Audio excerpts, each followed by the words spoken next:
Assalamualaikum warahmatullahi wabarakatuh. Waalaikumsalam warahmatullahi wabarakatuh. Bismillahirrahmanirrahim. Alhamdulillahi rabbil alamin. Wassalatu wassalamu ala ashrafil anbiya'i wal mursalin wa ala alihi wa ashabihil mujahidin at-tahirin, amma ba'du. Saudara-saudara kaum muslimin rahimakumullah. Pada dasarnya agama adalah aturan. Orang yang beragama adalah orang yang hidup memakai aturan. Berbeda dengan undang-undang hukum pada umumnya, maka aturan agama ini tidak hanya berisi perintah dan larangan. Ia di samping berisi perintah juga berisi anjuran, pembolehan, pencelaan, dan larangan. Dalam bahasa yang lebih dikenal, perintah adalah sesuatu yang apabila dilaksanakan beroleh pahala, sedang apabila ditinggalkan mendapat sanksi dosa. Amalan semacam ini dinamakan amalan yang wajib. Sedangkan anjuran, sesuatu yang apabila kita kerjakan beroleh pahala, apabila kita tinggalkan tidak beroleh dosa. Amalan semacam ini dikenal dengan amalan sunnah. Pembolehan adalah sesuatu yang boleh saja, artinya boleh dikerjakan, boleh pula ditinggalkan. Dan amalan semacam ini kita sebut dengan amalan mubah. Pencelaan adalah sesuatu yang berpahala jika ditinggalkan, tapi tidak berdosa manakala dikerjakan. Dan ini dinamakan perbuatan yang makruh. Sedangkan larangan, sesuatu yang apabila dikerjakan beroleh dosa, apabila ditinggalkan beroleh pahala. Dan amalan semacam ini lazimnya dinamakan amalan atau perbuatan yang haram. Kalau agama merupakan aturan, maka konsekuensinya tentu ia berisi perintah dan larangan. Apabila perintah dilaksanakan, maka Allah Subhanahu wa ta'ala memberikan balasan berupa pahala. Sedangkan apabila larangan yang dikerjakan, Allah pun akan memberikan ganjaran yang bernama dosa. Baik pahala maupun dosa adalah sesuatu yang abstrak. Sesuatu yang tidak nampak, tidak kelihatan oleh pandangan mata yang zahir. Itu sebabnya barangkali di zaman materialistis seperti sekarang ini, orang kurang tergerak mengejar pahala dan malah kadang-kadang terangsang untuk berbuat dosa. Karena pahala dan dosa sesuatu yang tidak kelihatan oleh pandangan mata yang zahir ini. Namun sungguh pun demikian, pahala dan dosa bisa mendatangkan kebahagiaan atau kegelisahan batin. Bersabda Rasulullah sallallahu alaihi wasallam, "Iza sarratka hasanatuka wa sa'atka sayyi'atuka fa anta mu'min." Apabila perbuatanmu yang baik menyebabkan engkau bahagia, apabila perbuatanmu yang baik menyebabkan engkau gembira, dan perbuatanmu yang jahat menyebabkan engkau jadi susah, itulah tanda bahwa di hatimu masih ada iman. Artinya, belum tentu orang yang berbuat baik merasa bahagia dengan kebaikan yang dikerjakannya.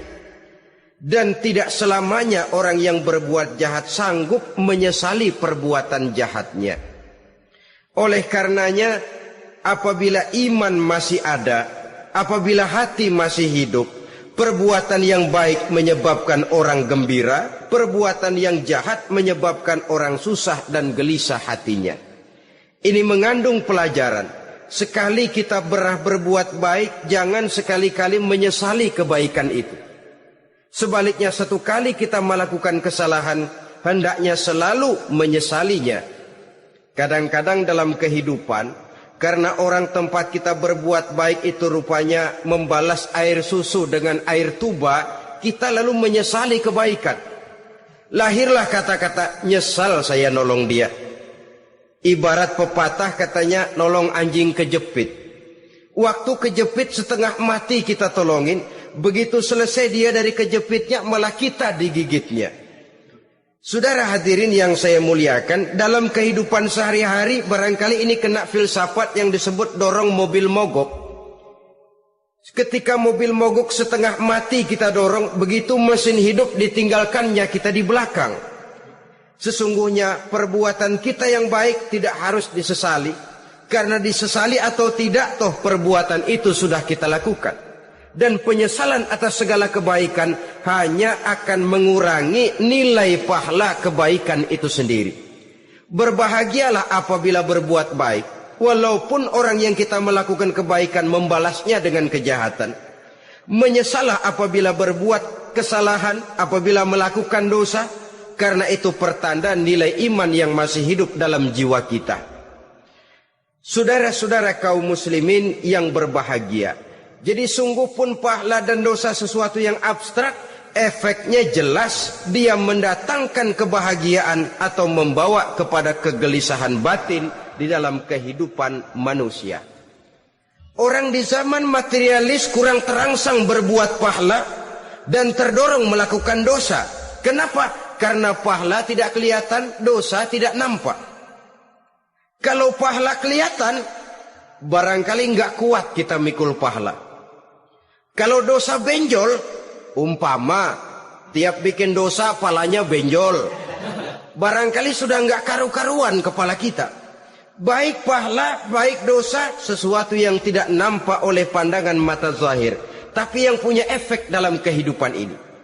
Orang yang banyak pahalanya dengan orang yang banyak dosanya, kalau dia berjalan barangkali sulit kita membedakan. Tapi efeknya dalam kehidupan ini jelas adanya. Sesuatu yang bernama pahala kita perlukan, karena hidup tidak berhenti hingga di sini.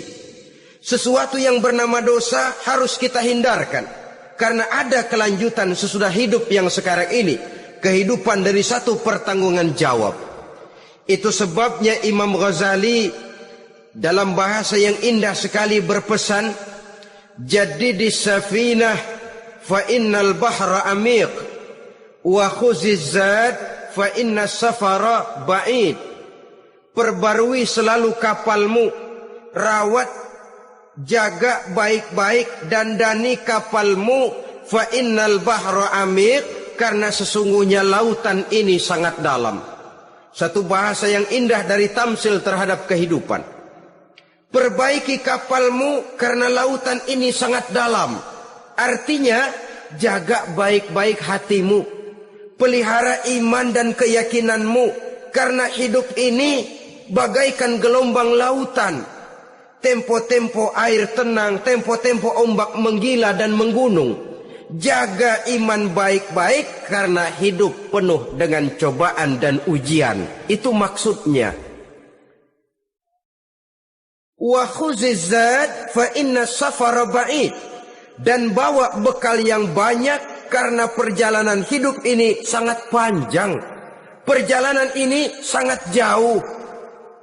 Kita kalau pergi keluar kota tentu saja membawa bekal. Makin jauh kota yang akan kita tuju, makin banyak bekal yang harus kita bawa. Alangkah sengsaranya manusia apabila dia akan pergi ke satu kota yang jauh, modalnya cuma nekat. Bagaimana nanti di sana sajalah. Tidak membawa bekal sebagaimana yang sewajarnya. Hal yang semacam ini senangnya sih belum tentu, keblangsak dan susahnya sudah kebayang. Itu dalam kehidupan di dunia ini. Bagaimana kalau sudah bicara tentang kehidupan yang akan datang? Karena sesungguhnya hidup ini merupakan satu perjalanan yang sangat panjang. Sejak kita tinggal di alam arwah, pada saat jasad belum lagi diciptakan Allah, ruh sudah diciptakannya lebih dahulu. Sampai kemudian kita pindah ke alam rahim, alam kandungan ibu. Untuk kemudian berpindah kepada kehidupan dunia. Dari dunia ini kita pindah ke alam barzakh.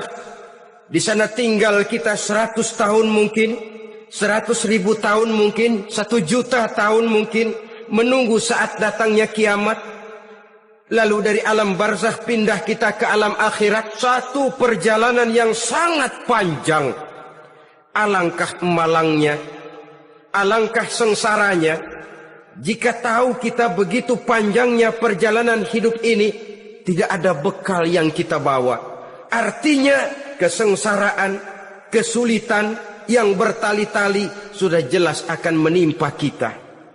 Kalau pergi kita keluar kota membawa bekal uang, membawa bekal makanan, apa bekal yang mesti kita bawa?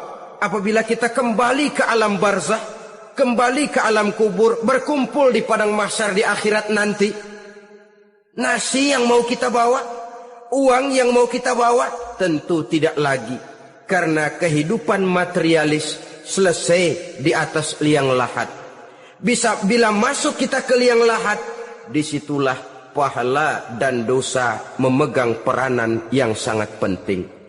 Maka pada pertemuan malam ini kita akan bicara tentang pahala dan dosa itu.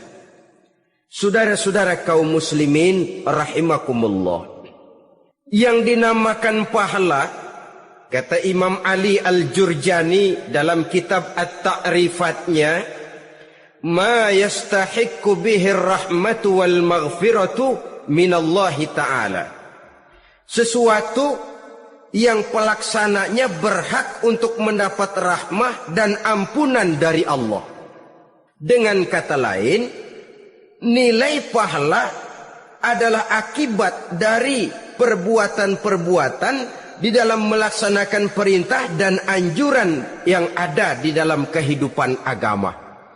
Apabila perintah dan anjuran kita laksanakan, nilai pahala itu lalu datang. Nah, nilai pahala dalam Islam menurut konsepsi Quran, Allah menjelaskan, man jaa bil hasanati falahu asyru amsalihha. Barang siapa yang datang membawa satu kebajikan, barang siapa yang melaksanakan satu kebaikan, maka dia akan mendapat balasan 10 kali dari kebaikan yang dikerjakannya. 10 kali ini pun masih dilipat gandakan dengan 7. 7 ini pun masih dikalikan 100. Dan itu pun masih ditambah dengan pernyataan, wallahu yudha'ifu liman yasha. Allah masih akan melipat gandakan perbuatan baik seseorang yang dikehendakinya. Itulah nikmatnya dalam Islam. Tetapi sebaliknya, wa man jaa'a bisayyi'ati fala yujza illa mislaha. Barang siapa yang melakukan satu kejahatan, dia tidak akan mendapat balasan kecuali sesuai dengan kejahatan yang dikerjakannya. Alangkah rahman dan rahimnya Allah. Orang yang berbuat baik dibalas 10, dikali 7, dikali 100, masih dilipat gandakan pula. Tapi orang yang berbuat jahat tidak akan mendapat balasan kecuali sesuai dengan kejahatan yang dikerjakannya. Ini kan beda dengan sifat kita manusia. Kita ini kadang-kadang kalau dijitak membalasnya mukul. Tapi kalau orang berbuat baik kepada kita, kita enggan untuk berbuat baik kepada orang tadi. Allah tidak mengajarkan begitu. Satu kebaikan berbalas 10. Satu kejahatan berbalas dengan satu kejahatan. Maha Rahman dan Rahim Allah. Bahkan dalam Islam, niat berbuat baik saja mendapat pahala. Sedangkan niat berbuat jahat belum ditulis merupakan satu dosa sampai kejahatan itu dikerjakan oleh orang yang niat tadi. Umpamanya, saudara niat, nanti malam giliran pengajian saya mau hadir di majelis taklim. Pas datang waktu malam, hujan turun sangat lebat. Saudara berhalangan datang ke majelis taklim, saudara sudah mendapat pahala niat. Tapi saudara niat, nanti malam kalau turun hujan, saya mau bongkar rumahnya si fulan, saya mau curi seluruh harta bendanya. Ternyata malam saudara tidak mengerjakan perbuatan itu belum ditulis dosa sampai perbuatan itu benar-benar dikerjakan. Tapi lalu jangan macam-macam. Kalau begitu niat aja yang baik, biar nggak usah dikerjain. Niat aja pengen ngaji walaupun tidak ada niatan untuk ngaji. Allah lebih tahu tentang apa yang terdetik di dalam hati sanubari kita. Itulah sebabnya sangat dianjurkan orang untuk melakukan segala macam kebajikan. Dan dianjurkan orang menjauhkan segala macam bentuk kejahatan. Karena dia akan berefek melahirkan dosa dan pahala. Dosa dan pahala itulah alat untuk memperoleh kebahagiaan di alam kubur, di padang mahsyar, sampai di akhirat nanti. Di dunia ini mungkin segalanya bisa kita beli dengan yang namanya uang. Keamanan kita bisa menyewa petugas untuk menjaga rumah kita. Kendaraan yang mewah bisa kita beli. Udara yang sejuk bisa kita ciptakan. Siapa banyak uang dia raja. Mungkin itu di dunia. Tapi bisa apa uang kalau kita sudah masuk ke alam kubur? Bisakah munkar nakir kita sogok? Udah karkir jangan nanya nih cepet. Bisakah malaikat azab menyingkir dengan uang semir? Ternyata tidak. Untuk memperoleh kebahagiaan di sana, nilai pahala. Kesengsaraan akan kita dapat kalau kita banyak menumpuk dosa. Oleh karena itu jangan beranggapan, pahala nggak kelihatan, dosa juga nggak kelihatan, biarin saja. Yang tidak kelihatan ini pada waktunya akan memegang peranan yang sangat penting. Tapi tidak cuma untuk menghadapi hidup di situ, kita lalu harus berbuat baik dan meninggalkan yang jahat. Terutama juga di dunia ini. Toh pepatah bilang gajah mati meninggalkan gading, harimau mati meninggalkan belang. Apa yang akan kita tinggalkan setelah kita mati? Kita ingin jasad kita boleh hancur terkubur tanah, tapi nama kita ingin hidup terus, dikenang orang 100, 1000, bahkan 1.000.000 tahun yang akan datang.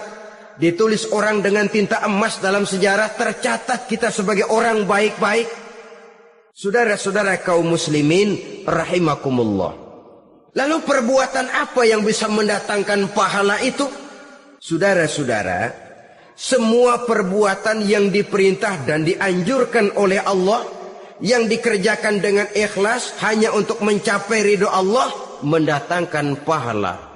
Kadang-kadang menurut pendapat kita remeh, tapi nilainya di sisi Allah besar. Itu pahala. Menghitung pahala itu hak prerogatif Allah. Perbuatan yang ringan Allah mau berikan ganjaran yang besar, itu urusan Allah. Misalnya, kata Nabi, la tahkiranna minal ma'rufi syai'an. Jangan kamu menganggap remeh perbuatan baik walaupun kecil. Jangan merasa sulit melakukan perbuatan yang mengandung pahala. Bertemu dengan teman, muka kita cerah, berpahala. Menyingkirkan duri di jalanan, berpahala. Menolong orang yang sesat, memberitahu orang yang bertanya, berpahala. Tidak sulit kalau kita mau. Yang diperintah dan dianjurkan oleh agama, itu perbuatan yang mengandung nilai-nilai pahala. Masalahnya cuma tinggal mau atau tidak, dan dikerjakan dengan ikhlas. Bertemu teman, mukanya cerah, pahala. Menyingkirkan duri di jalanan, pahala. Sedekah, pahala. Tidak berupa perbuatan, bisa berupa ucapan. Misalnya bersolawat, pahala. Bertasbih dan bertahmid, pahala. Kata Nabi, kalimatani khafifatani 'alal lisan, saqilatani fil mizan. Ada 2 kalimat yang enteng di lidah tapi berat di timbangan akhirat nanti. Apa itu? Subhanallah walhamdulillah. Itu kan amalan yang ringan, perbuatan yang mudah saja, tapi nilainya demikian besar dalam pandangan Allah. Jadi pendeknya, perbuatan yang bernilai pahala adalah perintah dan anjuran agama yang dilaksanakan dengan ikhlas semata-mata untuk mencapai ridho Allah, itu mengandung pahala. Niat dasarnya itu harus karena Allah, landasannya harus karena ikhlas. Bukan cuma sekedar basa-basi, tidak karena ingin dipuji orang, tidak karena mengharap tanda jasa, tapi ikhlas semata-mata. Dari perbuatan yang paling kecil dan mudah sekali sampai kepada amalan-amalan yang besar dan memerlukan biaya yang besar, seperti melaksanakan ibadah haji, seperti jihad fi sabilillah, membangun masjid, membangun pondok-pondok pesantren, membangun pusat-pusat kesehatan, membangun jalan-jalan umum, termasuk menjaga keamanan. Jangan dikira loh, siskamling umpamanya, menjaga keamanan kampung tidak berpahala. Kalau diniatkan ibadah, menjaga ketenangan warga supaya mereka tekun ibadah, ikhlas karena Allah, itu juga bernilai ibadah. Keluar kita dari rumah, pergi pagi, pulang sore, peras keringat, banting tulang cari nafkah buat menghidupi anak istri kita. Kalau diniatkan ibadah, melaksanakan kewajiban sebagai kepala rumah tangga, membantu orang tua sebagai anak, itu juga perbuatan-perbuatan yang mengandung pahala. Yang terbaik sesuai dengan bidang kehidupan kita. Ada orang yang dinamakan abid, ahli ibadah, pahala yang paling baik bagi dia banyak-banyak tahajud, sembahyang malam, wirid, zikir, tasbih. Ada yang dinamakan orang alim, pahala yang paling baik buat orang macam ini mengajar, menyebarkan ilmu, mendakwahkan Islam. Ada yang disebut wali, pejabat pemerintah, petugas. Amalan pahala yang paling baik buat orang semacam ini melayani masyarakat, bekerja di bidangnya sesuai dengan profesinya. Saudara hadirin yang saya hormati, jadi dengan demikian perbuatan-perbuatan yang mengandung nilai-nilai pahala ini bisa perbuatan yang menurut kita kecil namun punya nilai besar. Apalagi perbuatan besar dengan biaya yang besar, tentu makin besar juga pahala yang disediakan oleh Allah Subhanahu wa ta'ala. Oleh karenanya, kalau kita bercermin dari ayat Quran, hidup ini kesempatan untuk berbuat baik. Huwallazi khalaqal mauta wal hayata liyabluwakum ayyukum ahsanu amala.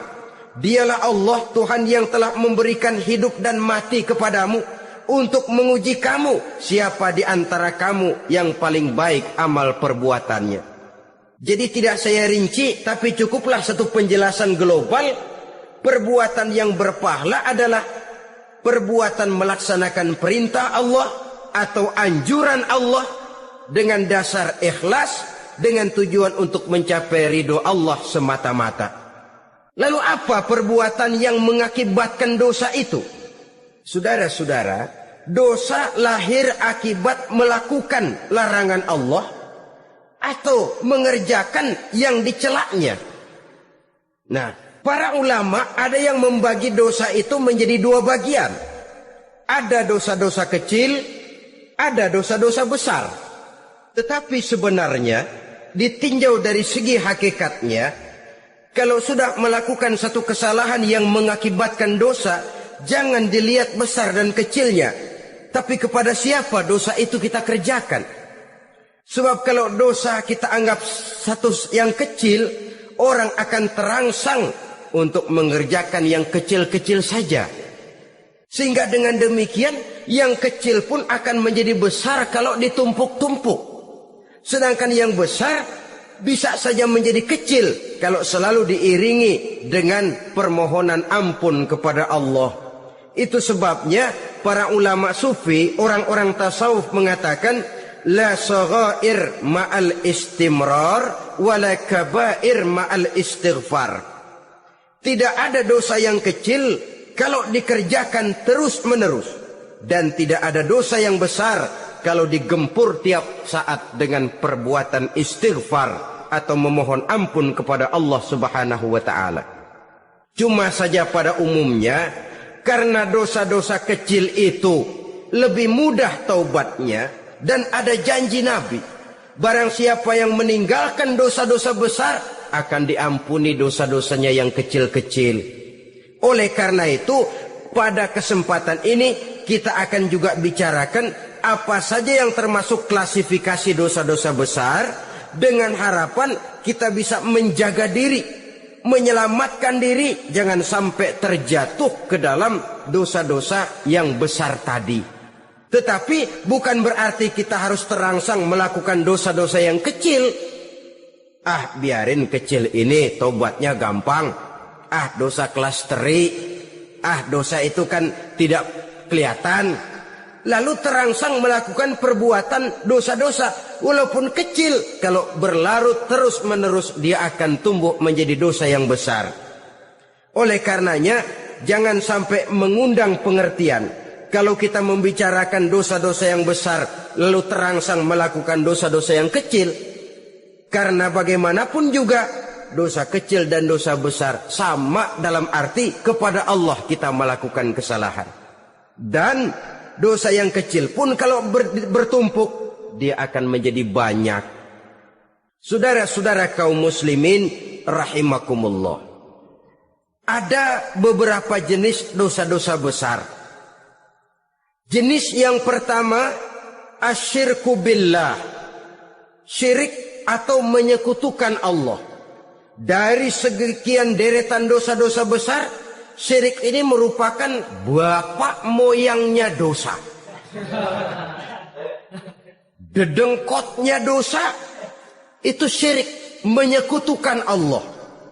Bahkan dosa yang lain Allah masih mau mengampuni.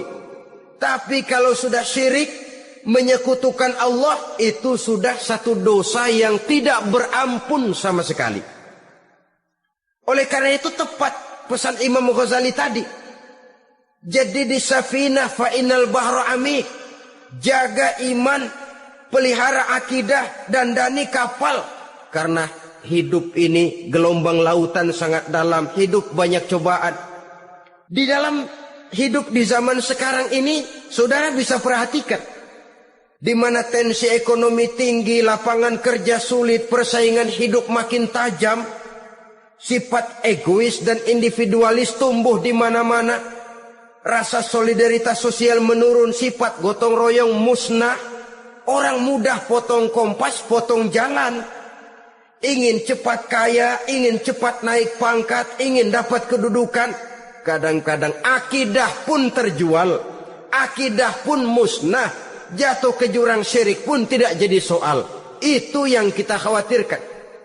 Kalau dosa-dosa yang lain Allah masih mau mengampuni, tapi kalau sudah jatuh kepada syirik, Allah sama sekali tidak akan memberikan ampun.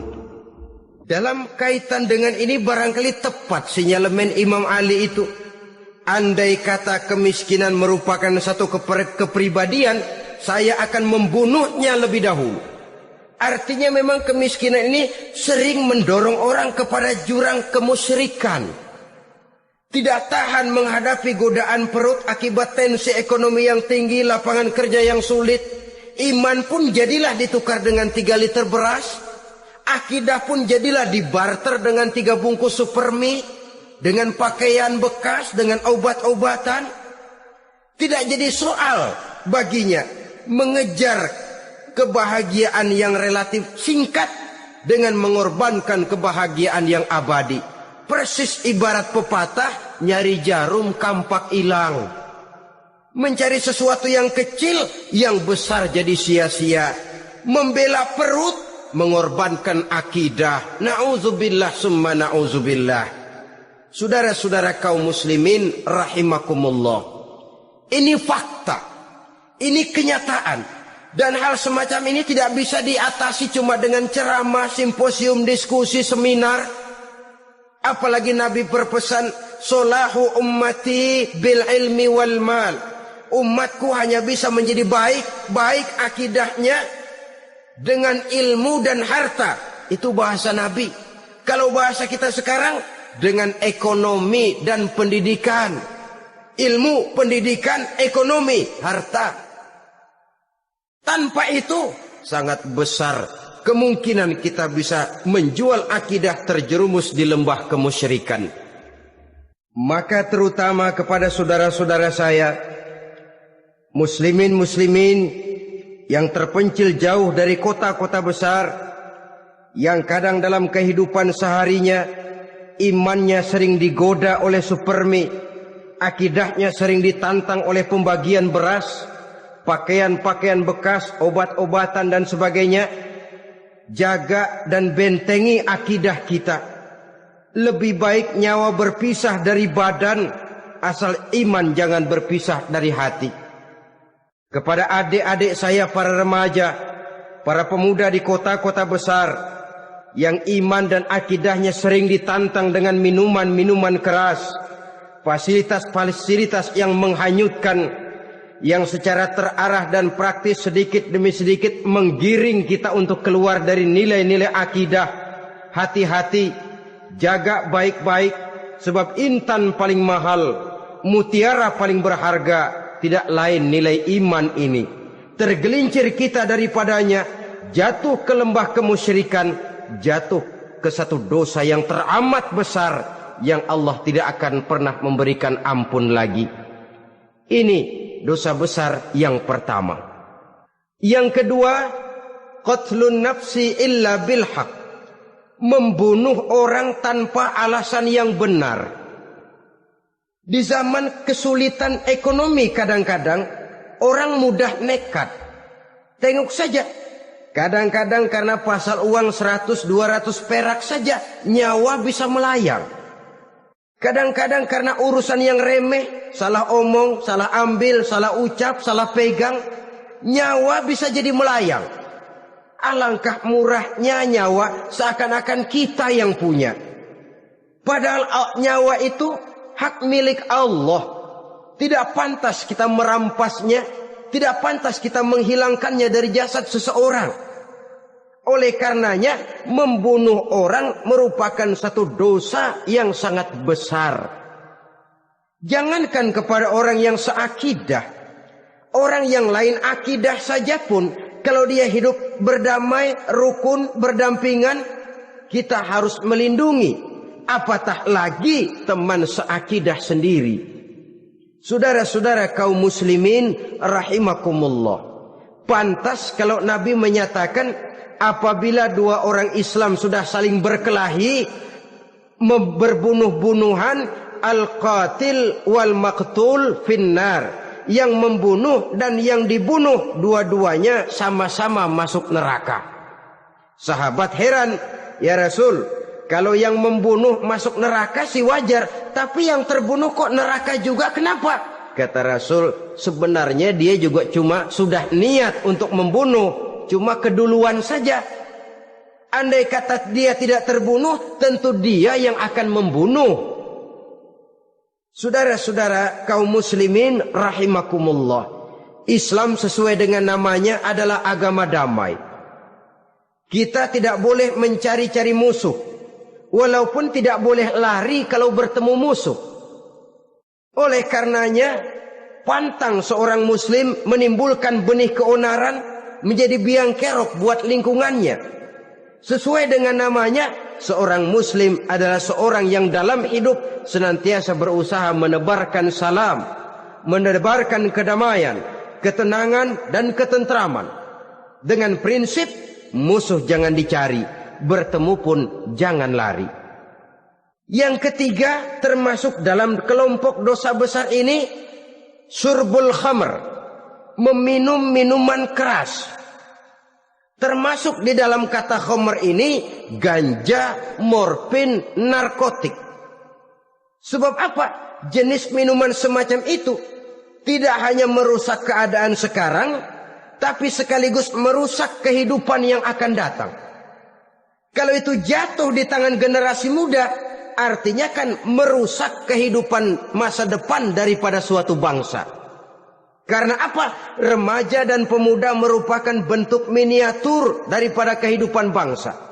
Akan bagaimana warna umat Islam di Indonesia, bahkan akan bagaimana warna Indonesia 30, 40, 50 tahun yang akan datang, remaja sekarang jawabannya.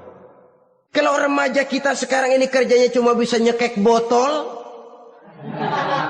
insya Allah bangsa Indonesia 30-40 tahun yang akan datang akan tumbuh menjadi bangsa teler. Tidak banyak yang bisa kita harapkan. Remaja adalah gambaran masa depan dari satu bangsa, dari satu umat. Dan remaja itu di dalam dirinya secara fitrah terkumpul semua bakat, terdapat semua kemungkinan. Kita ini lahir membawa sifat pemimpin, tapi juga membawa sifat pengacau. Kita ini ada bakat jadi orang jujur, ada bakat jadi pengkhianat. Kita ini ada bakat menjadi orang baik-baik, kita juga punya bakat jadi biang kerok. Kita kemungkinan bisa jadi pemimpin bangsa, tapi juga bisa menjadi pemimpin bangsat. Nanti lingkungan dan pendidikan akan menumbuhkan, membentuk mana yang tumbuh lebih subur. Kalau lingkungan dan pendidikannya lebih banyak bercerita tentang kejujuran, maka nilai kejujuran yang akan tumbuh lebih banyak dalam jiwanya. Dan insya Allah diharapkan dia akan menjadi manusia yang jujur di kelak kemudian hari nanti. Dan masalah minuman keras ini sebenarnya berkait. Kita tidak bisa cuma menyalahkan remaja saja, menyalahkan pemuda saja. Karena bagaimanapun masalahnya kompleks. Menghancurkan sesuatu tanpa melihat kausalnya, tanpa melihat sebab akibatnya kan sama juga bohong. Kemungkinan karena broken home, kemungkinan karena pergaulan, kemungkinan karena kurang perhatian orang tua, kemungkinan karena akibat bacaan, tontonan, atau fasilitas berupa dibukanya pabrik-pabrik minuman keras, dijualnya minuman-minuman keras, di warung-warung yang remang-remang, yang memberikan kenikmatan, kebahagiaan dan kebanggaan tersendiri, sehingga akhirnya orang terangsang untuk datang dan minum di sana. Pada dasarnya memang sepele, cuman minum nggak ngerugiin orang lain kan? Iya, pada waktu minum. Tapi dikala sudah mabuk, out of control, apapun bisa kita lakukan. Yang kita ucapkan kita tidak sadari lagi, yang kita kerjakan tidak kita sadari lagi. Dikala itu segala macam kejahatan bukan sesuatu yang tidak mungkin untuk kita laksanakan. Nggak ngerugiin orang lain, memang pada saat mau minum. Tapi begitu minum, mabuk, kita bisa merugikan orang lain. Setidaknya merugikan diri sendiri. Pertumbuhan IQ menjadi lemah, semangat kehidupan hilang, gairah kerja menurun, kalau tidak ada sama sekali. Lalu apa yang bisa kita lakukan di dalam kehidupan? Dan akan lebih celaka kalau ini menimpa kehidupan generasi muda kita. Kadang-kadang yang ironi ya, kalau yang orang tuanya mampu barangkali masih tertolong, tapi yang orang tuanya kondisi ekonomi lemah masih kepengen teler juga. Orang tuanya nggak mampu masih pengen mabuk. Dari ganja, morfin nggak dapat, akhirnya kaleng cet diisepin. Yang penting kan bisa teler, mendatangkan satu kebahagiaan tersendiri. Itu sebabnya memang satu kejahatan menurut teori polisi ya hanya bisa terjadi karena faktor N dan K, niat dan kesempatan. Niat ada, kesempatan ada, jadi orang jahat. Kurang salah satunya, biasanya kejahatan terbendung. Niat ada, kesempatan tidak ada, sulit berbuat jahat. Kesempatan ada, niat tidak ada, tidak mungkin orang jahat. Tapi yang paling dominan sebenarnya niat. Kalau niat sudah kuat, kesempatan bisa dicari. Kesempatan bisa diciptakan. Biar Hansip nongkrong, ditungguin lengahnya. Ya biarin, jam 11 sampai jam 2. Matanya melotot, jam 3 dia mulai ngulet, ngempet. Nah, di saat itu saya masuk ke rumahnya. Kalau niat kuat, kesempatan bisa diciptakan. Dan kalau sudah niat, ini masalah hati. Kalau sudah masalah hati, menyangkut soal moral. Moral artinya sudah masuk kepada kehidupan agama. Saudara-saudara kaum muslimin rahimakumullah. Yang keempat yang termasuk jenis dosa besar, az-zina, perbuatan zina. Di zaman pergaulan bebas dengan prinsip free love, free sex ini, tengok sudah berapa banyak gadis-gadis bergelimpangan jadi korban. Berapa banyak bayi-bayi yang lahir ke dunia tanpa tahu kemana dia mesti memanggil bapak. Apakah deretan jumlah korban ini masih harus bertambah lagi? Paling tidak, biarlah yang sudah jadi korban, tapi jangan bertambah lagi hendaknya. Masing-masing kita berupaya menahan diri. Termasuk dalam kategori zina ini, yang merupakan cabang-cabangnya liwat, homoseks, lesbian, masturbasi. Bahkan masturbasi itu termasuk jenis zina tangan. Dan itu juga merupakan satu dosa. Di samping dosa juga merusak diri. Karena bagaimanapun juga dia akan mengurangi kemampuan daya pikir seseorang. Maka agama memberikan jalan keluar. Pesan Nabi, ya ma'syara syabab, man istata'a minkumul ba'at falyatazawwaj. Hai para pemuda, kata Nabi, barang siapa di antara kamu yang sudah bisa ba'at, yang sudah mampu ba'at. Ba'at itu artinya memberikan nafkah, baik nafkah zahir maupun nafkah batin.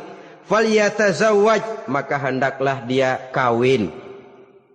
Jadi yang maksud ba'at ini ya nafkah zahir, ya nafkah batin. Kita kadang-kadang cuma bisa ngasih nafkah batin saja sudah merasa pokoknya kan saya sanggup untuk kawin, lalu kawin tanpa kehilangan, dengan kehilangan pertimbangan. Saudara-saudara, wa illam yastati, adapun kalau dia belum mampu, fa alaihi bisyam, hendaknya dia banyak puasa. Fa innahu lahu wija, karena puasa itu akan merupakan benteng jangan sampai orang memperturutkan hawa nafsunya. Andai kata puasa belum hobi, banyaklah olahraga para pemuda, para remaja. Karena dengan olahraga, pemikiran untuk memperturutkan hawa nafsu agak sedikit terkendali dan energi tersalurkan dalam bentuk yang positif. Pendeknya kreatif, banyak kegiatan. Ini pesan Imam Syafi'i tepat itu. Kata beliau, inni ra'aitu wuqufal ma'i yufsiduh, insala toba wa illam yajri lam yatib. Aku melihat air kalau diam rusak, tapi kalau dia mengalir jernih. Air kalau ngendap, nggak ngalir, nyamuk nyarang di situ, bisa jadi sumber penyakit. Manusia hidup begitu. Kalau nggak punya kegiatan, nggak kreatif, kerjanya cuma ndelohom, ayem-ayem, akhirnya jadi ngerusak. Ngomongin orang.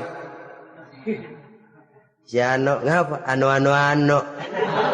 Kebangetan nggak ngapa-ngapain, orang aja dipontenin. Orang diomongin, lahirlah namimah, lahirlah ghibah. Saudara-saudara, air itu kalau ngendap ada aja yang nyarang. Tapi kalau dia ngalir, orang ada kesibukan, insya Allah dia tidak akan jatuh kepada sesuatu yang bisa mengundang dosa. Isilah waktu dengan hal-hal yang bermanfaat. Karena hidup ini singkat dan tidak berjalan mundur ke belakang. Mundur hancur, berhenti diinjak orang. Sekali melangkah, jangan surut mundur ke belakang. Homoseks, terlepas dari penyakit kejiwaan. Sekarang ini kan sudah ada persatuan kaum gay katanya. Meminta perlakuan yang sama dan agar dibolehkan kawin sesama mereka. Secara manusiawi boleh, secara manusiawi kita hargai mereka. Tapi dari kacamata agama ini jelas merupakan penyimpangan. Dan penyimpangan merupakan suatu dosa, terlepas dari pertimbangan manusiawi. Jangan karena terlalu memperturutkan suara manusiawi lalu kita mengesampingkan agama. Termasuk lesbian, wadon karo wadon. Kalau homo itu kan lanang karo lanang katanya. Saudara-saudara kaum muslimin rahimakumullah, ini bukan penyakit baru. Liwat, homoseks sudah dikenal dari zamannya Nabi Lut, laki dengan laki. Lesbian dari zaman istrinya Nabi Lut. Terlepas dari penyakit kejiwaan, dari segi agama ini merupakan penyimpangan dan merupakan dosa yang besar.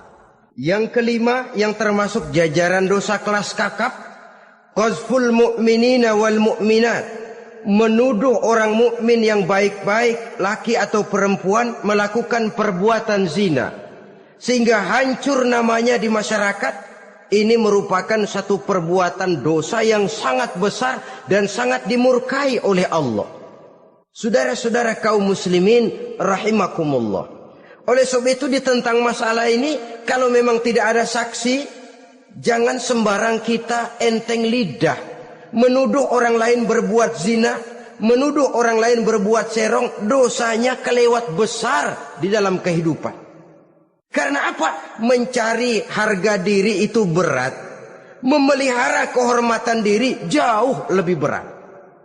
Satu kali orang dihancurkan namanya di masyarakat, dia akan terisolir jadinya. Oleh karenanya, berlindung kita kepada Allah, jangan sampailah dihinggapi oleh sifat ini. Karena sentimen kita kepada seseorang, karena hasad kita kepada seseorang, tidak senang melihat orang lain lebih maju, lalu lidah ini seenaknya saja mengucapkan kata. Padahal sanksi dan resikonya sangat besar. Yang kita tuduh barangkali mendapat pahala dari Allah. Kita sendiri yang menuduh tanpa saksi, tanpa alasan yang benar, mendapat dosa yang sangat besar. Saudara-saudara, memang kadang-kadang aneh dalam hidup ini. Seorang pelacur biasanya bisa menjaga mulutnya di masyarakat, kata-katanya baik, sopan. Kenapa? Karena mulut yang satu sudah tidak terjaga.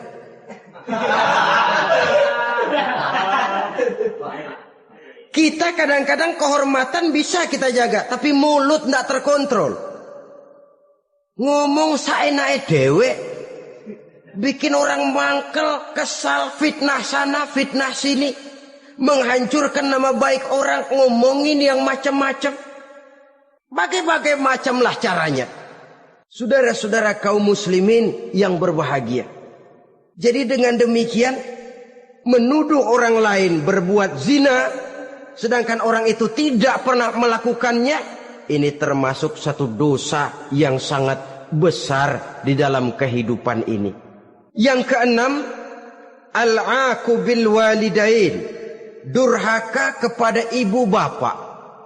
Seorang anak, bagaimanapun banyak nilai ibadahnya, banyak kebaikan di masyarakat, menyandang berbagai macam gelar, pangkat dan jabatannya tinggi, tapi kalau sudah durhaka kepada kedua orang tuanya, alamat hidup tidak lagi membawa keberkahan. Dan itu dosa yang sangat besar. Sampai Nabi sabdakan, ridho Allah ada di dalam keridhaan ibu bapak, murka Allah pun ada di dalam kemurkaan ibu dan bapak. Walaupun belum tentu setiap kita orang tua, tapi yang jelas setiap kita adalah anak. Dan setiap anak punya ibu dan bapak. Jangan sampai kacang lupa kepada kulitnya. Saudara-saudara kaum muslimin rahimakumullah, durhaka kepada ibu bapak merupakan perbuatan yang sangat dimurkai oleh Allah. Apalagi ibu yang telah melahirkan kita, bahkan mengandung kita. Begitu juga bapak yang telah berusaha peras keringat banting tulang untuk mengasuh membesarkan kita. Tidak ada perbuatan baik yang kita lakukan untuk bisa menebus kebaikan daripada ibu dan bapak kita. Setidaknya kalau belum bisa berbuat baik kepadanya, kepada keduanya, janganlah menyakiti hati keduanya. Itu saja dulu yang harus dijaga.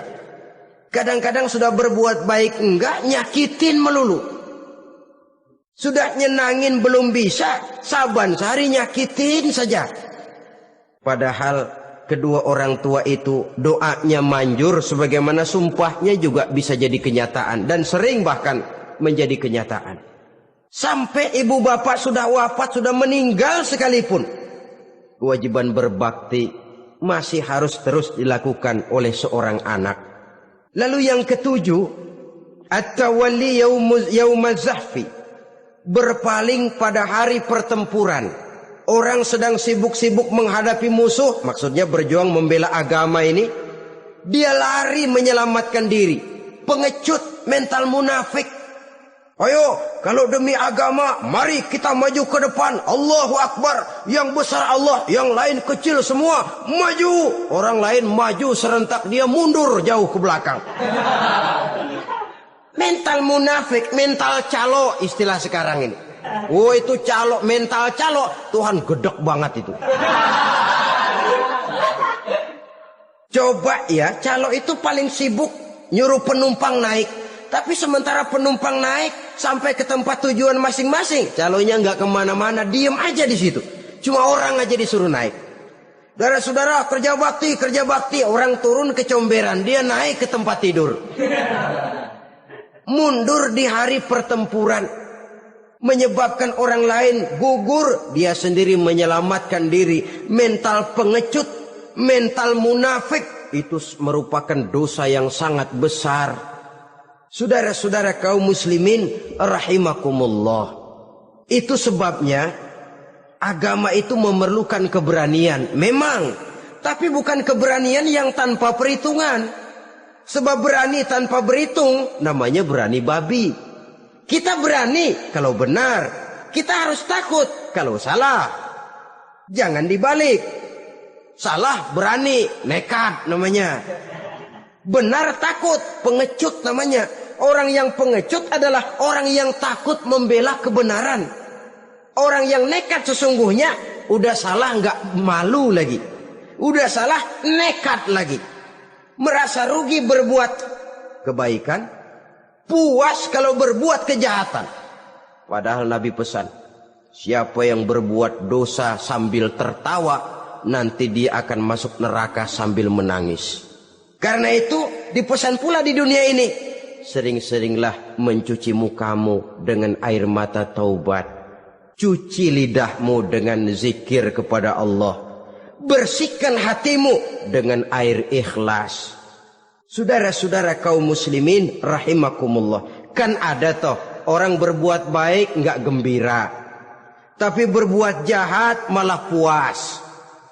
Atau sama saja orang lain berbuat baik, hatinya kesel. Orang lain berbuat jahat, dia malah mendukung. Atau orang lain tergelincir berbuat jahat, dia malah girang. Ini kan tidak objektif. Karena yang berbuat baik, orang yang dia keselin, dia nggak seneng. Tetapi karena yang berbuat jahat, orang yang dia senengin, dibenerin juga. Itu nggak objektif namanya. Mundur di hari pertempuran pada saat saudara-saudara kita sedang menghadapi musuh, sikap pengecut yang sangat dibenci Allah. Yang kedelapan, termasuk kelompok dosa besar, aklu malil yatim, makan harta anak yatim. Kadang-kadang ada orang mengeksploitir loh nasib anak-anak yatim. Karena biasanya para dermawan peka kalau mendengar nasib yatim, memberikan santunan. Si yatim belum makan, yang ngurusin udah pada kenyang. Mengeksploitir, memakan harta anak yatim termasuk dosa yang sangat besar. Sehingga Nabi pesan, ana wa kafilul yatim kahataini yaumal qiyamah. Aku dan orang yang menyantuni anak yatim seperti dua jari ini di hari kiamat. Rumah yang paling dimuliakan Allah adalah rumah yang di dalamnya ada anak yatim yang hidupnya dihormati, hidupnya disantuni, keperluannya dicukupi. Maaf saja, tahap kita menyantuni anak yatim ini baru tahap setahun sekali. Kalau Muharram kita agungkanlah, kita besarkan. Lebaran yatim katanya. Kita kumpulkan dana, kita usap kepala yatim, kita kumpulkan beras, kita bagikan hari itu. Perkara bulan depan kelaparan, kita tutup kuping. Perkara bulan berikutnya dia kelaparan, kita masa bodoh. Bahwa di bulan Muharram kita santuni yatim piatu itu sudah baik. Tapi akan lebih baik lagi kalau kita sanggup menjadi bapak asuh mereka, memikirkan sekolah mereka, ada kontinuitas. Kalau mereka diasuh oleh orang lain, lalu bertukar agamanya, berpindah akidahnya, kita ngomel habis-habisan. Tapi kita ada kemampuan, kita tidak mau berbuat semacam itu. Ya sama juga bohong namanya. Saudara-saudara kaum muslimin rahimakumullah. Orang yang menyantuni yatim mendapat pahala besar. Tapi orang yang mengkorup harta anak yatim, dosanya juga sangat besar. Berhati-hatilah kalau kita diberikan kepercayaan oleh masyarakat untuk mengurus anak-anak yatim. Karena pahalanya besar, resikonya juga besar. Yang kesembilan, syahadatuz zur, sumpah palsu. Sebab sumpah palsu ini menggunakan nama Allah untuk sesuatu yang tidak benar. Nama kita saja dibawa untuk yang tidak benar, kita jengkel. Nama kita dipalsukan untuk sesuatu yang tidak baik. Kita kadang-kadang jengkel, tidak puas jengkel, menuntut melalui saluran hukum. Kenapa? Nama saya dicatut. Bagaimana lagi kalau nama Allah kita pakai untuk bersumpah, sumpahnya palsu, menguntungkan kita, merugikan orang lain, Allah murka betul. Maka sumpah palsu termasuk deretan dosa-dosa besar. Apalagi yang ke-10, aklur riba. Makan riba alias renten. Ini kan yang cepat mendatangkan uang. Kadang-kadang kalau yang bikin riba itu orang awam barangkali, ya masih kita maklumin. Kadang-kadang penyakit ini datang menimpa mereka juga yang kita kenal kebaikannya. Bahkan suka datang ke musola, rajin ke masjid kadang-kadang. Riba masih dimakannya. Karena cara cari duit paling enak. Duit utuh tambahnya terus masuk. Na'udzubillah summa na'udzubillah. Itu yang diibaratkan dalam perjalanan Mi'raj waktu Nabi diperlihatkan neraka. Orang perutnya sebesar rumah dililit ular. Diseret-seret itu hancur perutnya. Dibulatkan lagi, diseret lagi, hancur lagi. Dibulatkan lagi, terus menerus begitu. Dia berteriak, mengerang, mengeluh, mengaduh kesakitan. Nabi tanya, itu apa Jibril? Itu contoh dari umatmu yang suka makan riba Muhammad. Makan renten. Saudara-saudara, ini kan mencekik leher orang. Orang sedang kesulitan. Kelihatannya sih baik, menolong. Tapi di belakang menolong itu nyekek. Di belakang nolong itu nyekek. Dan nyekek itu sebenarnya tujuan utamanya. Orang yang menjalankan riba pada dasarnya tidak punya peri kemanusiaan kok. Kalau dia kelihatannya mau menolong, kelihatannya motifnya mencari untung di belakang itu. Jauh dari kemanusiaan. Yang ke-11 saudara-saudara, termasuk jajaran dosa besar itu qat'ur rahim, memutuskan silaturahmi. Marah, hobi sama marah. Kalau 3 hari nggak marahan sama orang, ngebet palanya. Selalu nyari gara-gara. Kalau udah marah berlaku perpanjangan waktu. Tahun, 2 tahun, kadang-kadang seumur hidup. Saudara hadirin yang saya muliakan. Apalagi mengurangi timbangan.